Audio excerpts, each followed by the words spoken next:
CSR fund തട്ടിപ്പ് പണം ഉപയോഗിച്ച് പ്രതി അനന്തുകൃഷ്ണൻ വാങ്ങിക്കൂട്ടിയത് കോടികളുടെ ഭൂസ്വത്ത്. കർണാടകയിൽ മുന്തിരിത്തോട്ടവും പാലക്കാട് അമ്മയുടെ പേരിൽ തെങ്ങിൻ തോപ്പും പാലാ ടൗണിൽ 40 സെന്റ് ഭൂമിയും വാങ്ങി. പ്രതി അനന്തുകൃഷ്ണൻ അറസ്റ്റിലായതിനു പിന്നാലെ അമ്മയും സഹോദരിയും വീട് പൂട്ടിമുങ്ങി. വീട് പൂട്ടിക്കിടക്കുന്ന ദൃശ്യങ്ങൾ 24-ന്.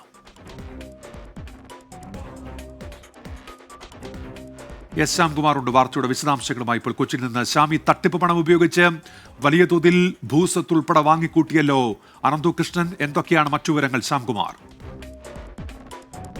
തട്ടിപ്പ് പണം ഉപയോഗിച്ച് വിവിധ നിക്ഷേപങ്ങൾ നടത്തിയതിന് പിന്നാലെയാണ് അനന്തുകൃഷ്ണൻ ഏറ്റവും കൂടുതൽ ഭൂമികൾ വാങ്ങിക്കൂട്ടിയെന്ന തെളിവ് സഹിതം നമുക്ക് വിവരങ്ങൾ ലഭിക്കുന്നത്. വീടിനടുത്ത് തന്നെ സഹോദരിയുടെയും അമ്മയുടെയും പേരിൽ ഭൂമി വാങ്ങിയതിന് പിന്നാലെ റബ്ബർ തോട്ടം പോലും വാങ്ങിയിട്ടുണ്ട്. ഇതിനു പുറമെയാണ് പാലാ നഗരത്തിൽ കോടിക്കണക്കിന് രൂപ കൊടുത്ത് 40 സെന്റ് ഭൂമി വാങ്ങിയിരിക്കുന്നത്. പാലക്കാട് ഒരു തെങ്ങിൻ തോപ്പും കർണാടകത്തിൽ ഒരു മുന്തിരിത്തോപ്പുമാണ് ഇയാൾ വാങ്ങിയിരിക്കുന്നതെന്നും പോലീസ് കണ്ടെത്തിയിട്ടുണ്ട്. ഈ ഭൂമിയെല്ലാം കണ്ടുകെട്ടാനുള്ള നടപടികൾ പോലീസ് തുടക്കം കുറിക്കുകയും ചെയ്തിട്ടുണ്ട്. തട്ടിപ്പ് പണം കൃത്യമായി സ്വന്തം ആവശ്യങ്ങൾക്ക് ഉപയോഗിച്ച് ഭൂമി വാങ്ങിക്കൂട്ടുകയായിരുന്നു പ്രതിയുടെ രീതി. ഏതായാലും ഈ കേസിൽ അനന്തുകൃഷ്ണൻ ജയിലിലായതിന് പിന്നാലെ അമ്മയും സഹോദരിയും അടക്കം വീട് പൂട്ടി ഒളിവിൽ പോകുന്ന സ്ഥിതിയിലേക്കും കാര്യങ്ങൾ എത്തിയിട്ടുണ്ട്. അയാളുടെ വീട് പൂട്ടിക്കിടക്കുകയാണ്. കഴിഞ്ഞ ദിവസം മൂവാറ്റുപുഴ പോലീസ് സഹോദരിയെ വിവാഹം ചെയ്തിരിച്ചിരിക്കുന്ന വീട്ടിലേക്കും എത്തിയിരുന്നു.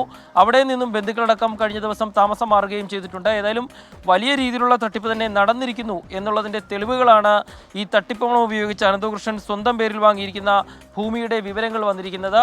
പറവൂരിൽ മാത്രം 605 പേരുടെ ലിസ്റ്റാണ് പോലീസ് തയ്യാറാക്കിയിരിക്കുന്നത്. ഈ കണക്ക് പ്രകാരം മാത്രം 7 കോടി രൂപ നിലവിൽ പോലീസ് തയ്യാറാക്കിയ ലിസ്റ്റ് പ്രകാരം അനന്തുകൃഷ്ണൻ കളക്ട് ചെയ്തിട്ടുണ്ട്.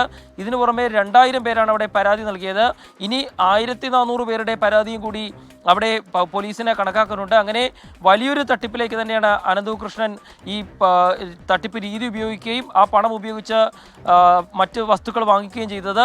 തട്ടിപ്പ് പണം ഉപയോഗിച്ച് വാങ്ങിയ 3 കാറുകളും പോലീസ് ഇന്ന് കസ്റ്റഡിയിലെടുത്തിട്ടുണ്ട്. ശ്യാംകുമാറാണ് വിവരങ്ങൾ നൽകിയത് കൊച്ചിയിൽ നിന്ന്.